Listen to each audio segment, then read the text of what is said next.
Cristina Vargas y soy Radio Host. En esta secuencia de crímenes que están marcando la historia actual de México y del mundo, estaremos recordando el acontecimiento que marcaría por mucho la mentalidad de los mexicanos, por la impunidad de los hechos. Los acontecimientos se dieron a más de una década con un crimen relacionado con una pequeña de 4 años, la pequeña Paulette Guevara Farah. Una pequeñita de 4 años que se esfuma de su habitación, desaparece, sin dejar rastro, sin movimientos, sin sonido, sin nada, sin mover cobijas, ni almohadas, ni luz, ni pasos, ni nada. Paulette Guevara había sido llevada a su cama por su propia madre y su nana. Todo listo para pasar la noche y dormir. Pero no llegó el día siguiente.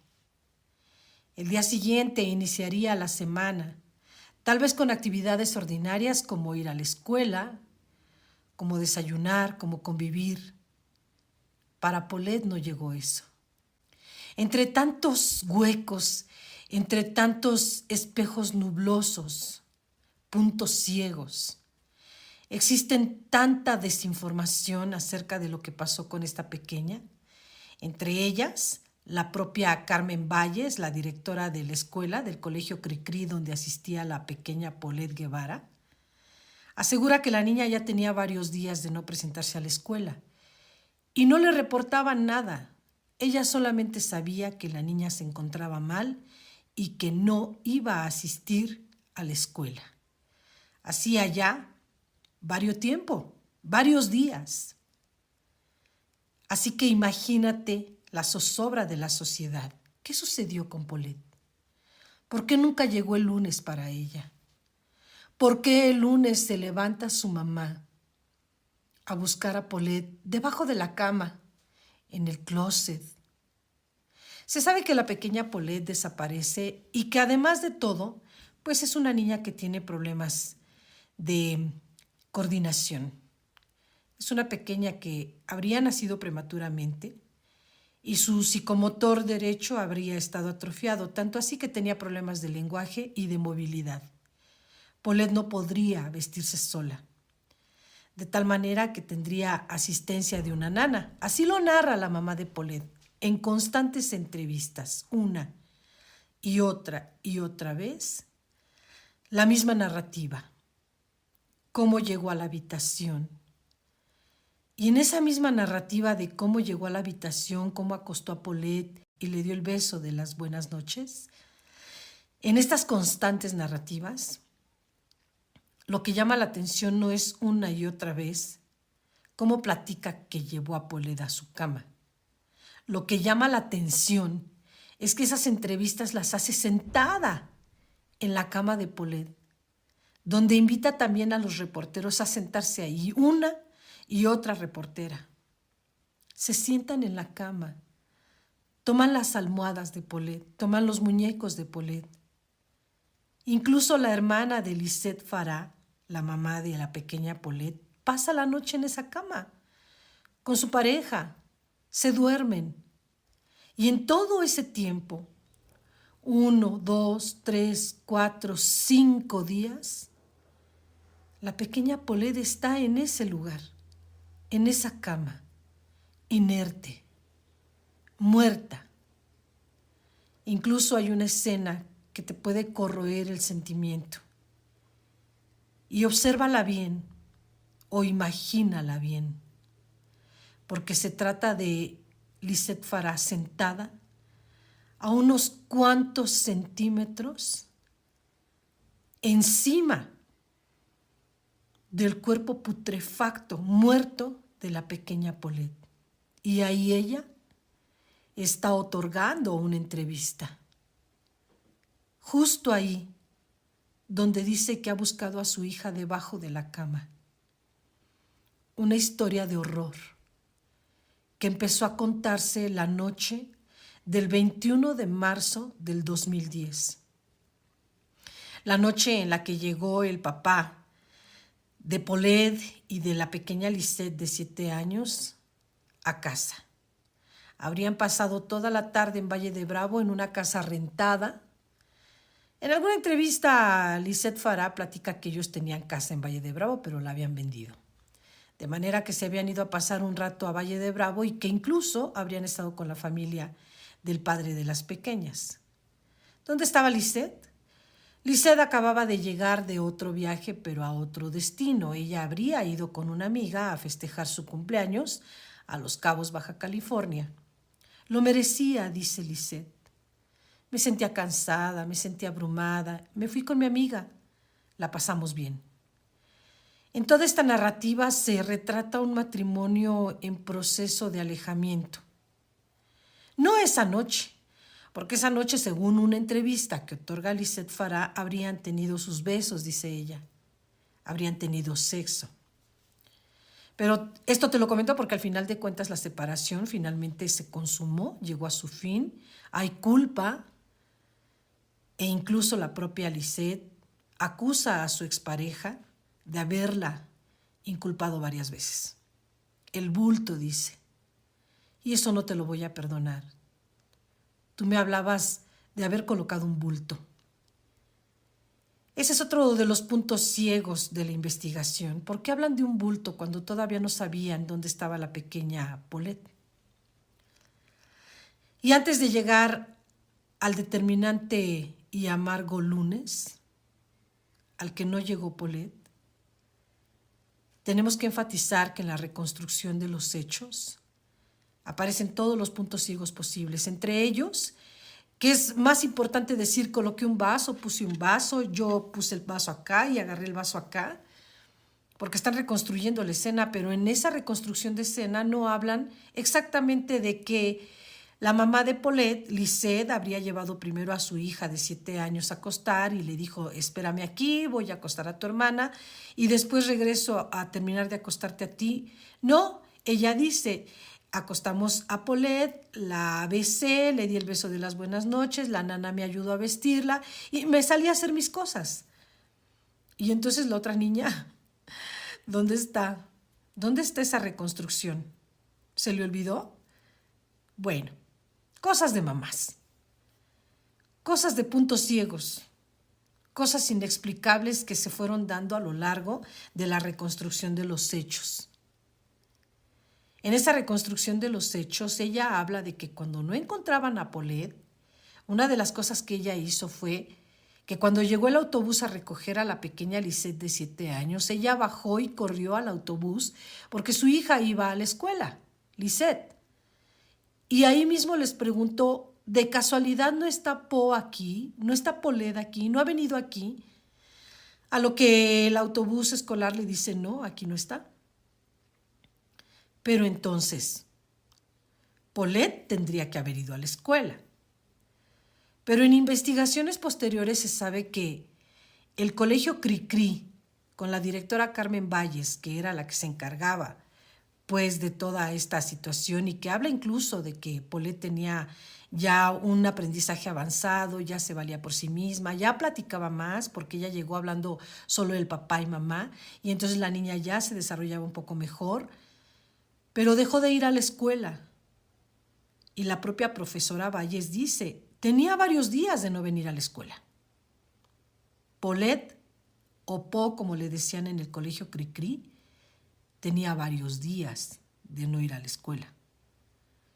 Ausentismo sin explicación, solamente la parte en la que le dijeron está enferma, no va a ir, adiós, y hasta ahí. Paulette ya no iba a la escuela. Y ese lunes, que amanece para todos menos para Paulette, empieza una historia nueva que contarse. La desesperación, la angustia, las mantas colocadas en las avenidas importantes de México, los dilemas, las entrevistas constantes de la mamá de Paulette, que por lo pronto dice ella, que ella daba las entrevistas porque su esposo no quería dar la cara. Él simplemente decía, yo soy una persona que camina en las calles y no quiero dar la cara. Con palabras de yo ando en la calle y no daré entrevistas, es como Mauricio Guevara, el papá de Paulette, es renuente a enfrentarse a la prensa.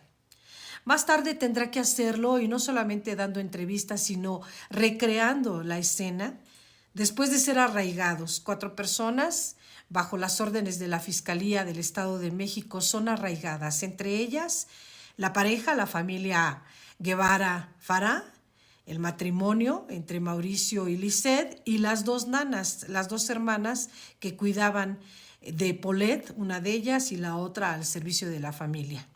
4 personas en arraigo que tendrán que hacer una recreación total de los hechos.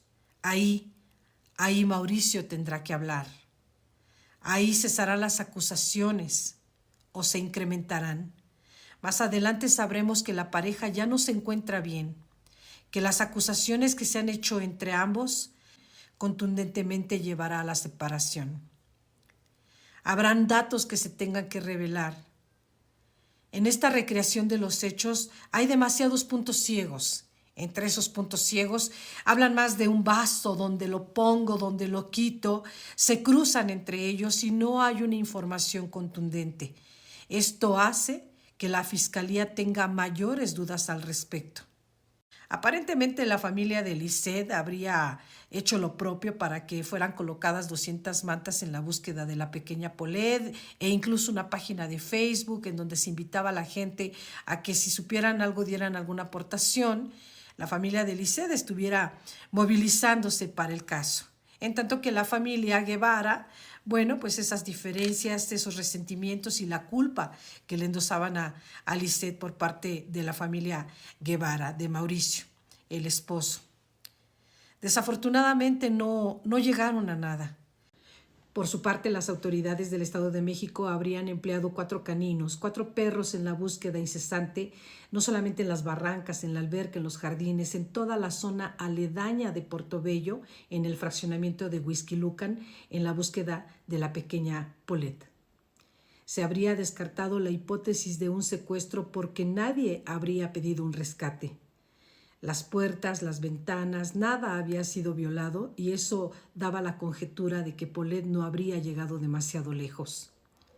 La búsqueda continuó y llama la atención que habrían transcurrido 5 días y no salían del fraccionamiento.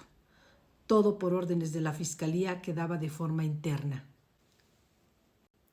Una búsqueda incesante en donde le preguntaban a los vecinos y nadie sabía nada. La pequeña Paulette había desaparecido sin dejar rastro alguno.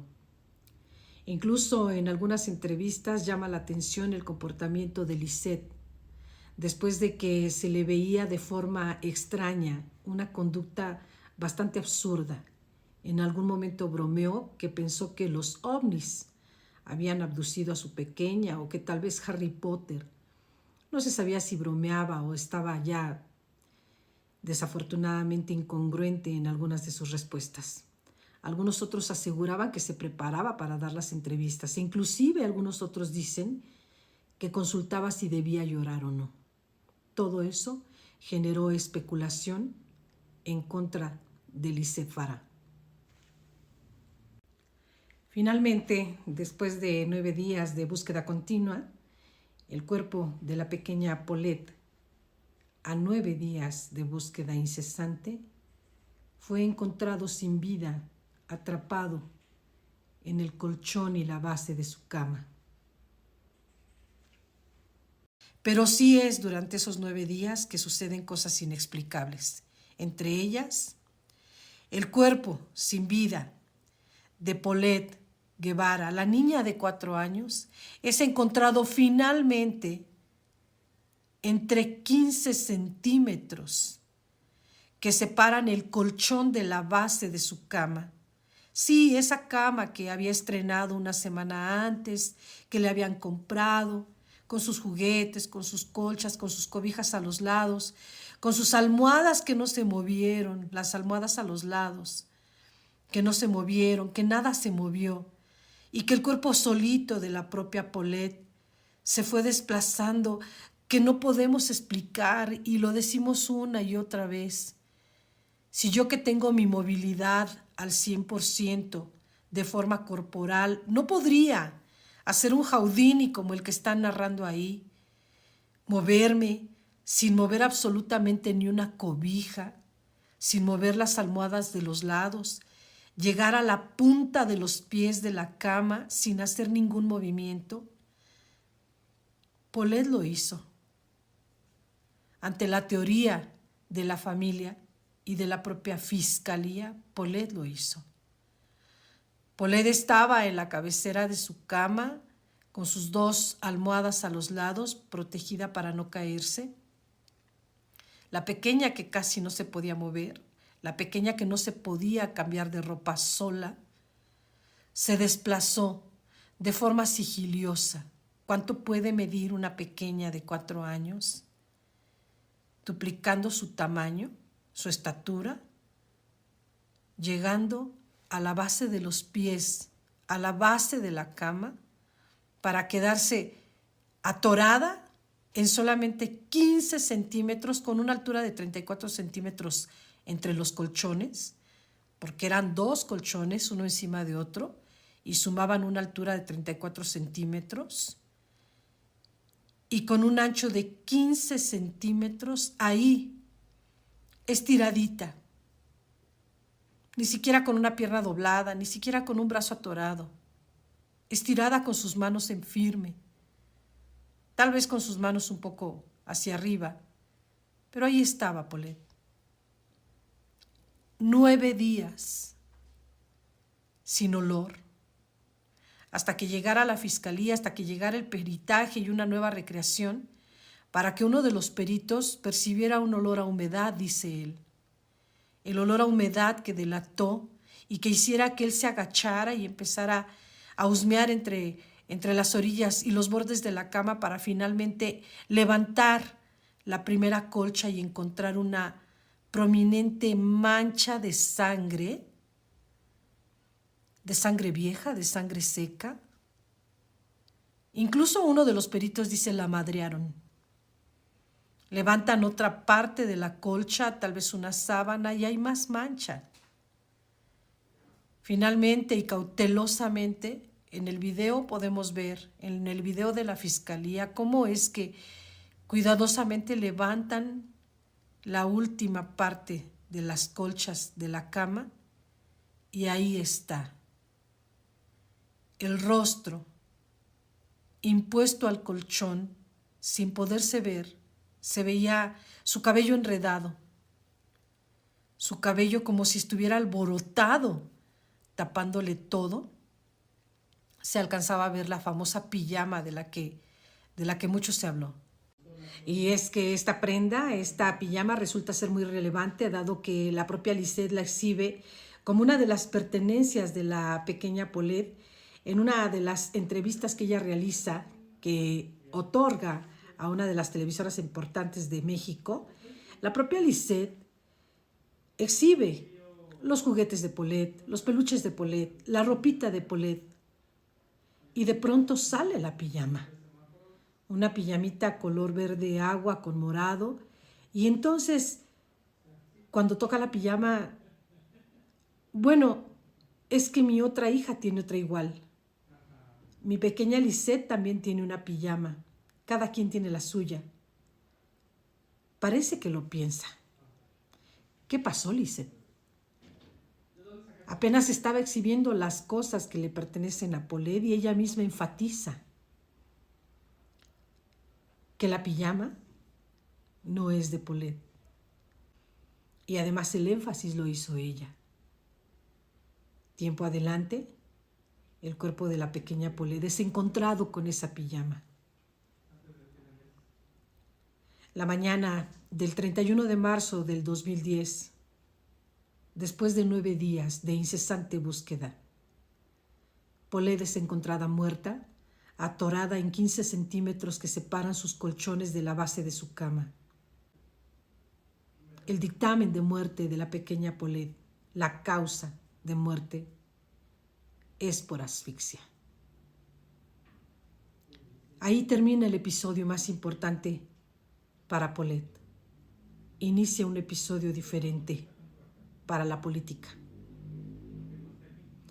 2 años más tarde, después de este acontecimiento, todavía existe la posibilidad de ser entrevistada. Y entonces Lisette vuelve a aparecer. Esta ocasión habrá demandado al gobierno del Estado de México, entonces encabezado por Peña Nieto, nada más por una suma de $40 millones. Todo por daños y prejuicios. El entonces gobernador Enrique Peña Nieto estaría como candidato a la presidencia de la República Mexicana. Sería un escándalo para él volver a retomar el caso. Y así sucede en algún debate donde el propio Peña Nieto se molesta, dada la pregunta que se le asigna. Y es que el tema era un tema muy delicado porque en entrevista a Lisset habría platicado que fue torturada por las autoridades del Estado de México. Inclusive narrando los hechos, como que le habrían puesto hasta una bolsa de plástico en la cabeza durante la búsqueda de la pequeña Paulette. Me amenazaron, me hicieron tortura psicológica, me amenazaron de muerte. Eso dice Lisset. Se sabe que ejecutó una demanda en contra del gobierno de Peña Nieto. No se sabe con certeza si la demanda prosperó. Recordemos que no había una total transparencia en el sexenio del presidente Enrique Peña Nieto, ni mucho menos durante su gestión gubernamental en el Estado de México. Lo cierto es que las peticiones de Lisset Farah eran vivir tranquila, dado que recibía acoso por la gente, por las calles, la gente la juzgaba, le gritaban asesina, e incluso ella recibía amenazas del propio gobierno, argumentando que no tenía paz, que había recibido bastante daño y que necesitaba rehacer su vida. Así es como concluye una tragedia. La pequeña Paulette, la niña que desapareció de forma misteriosa y fue encontrada entre la base de su cama y el colchón donde dormía.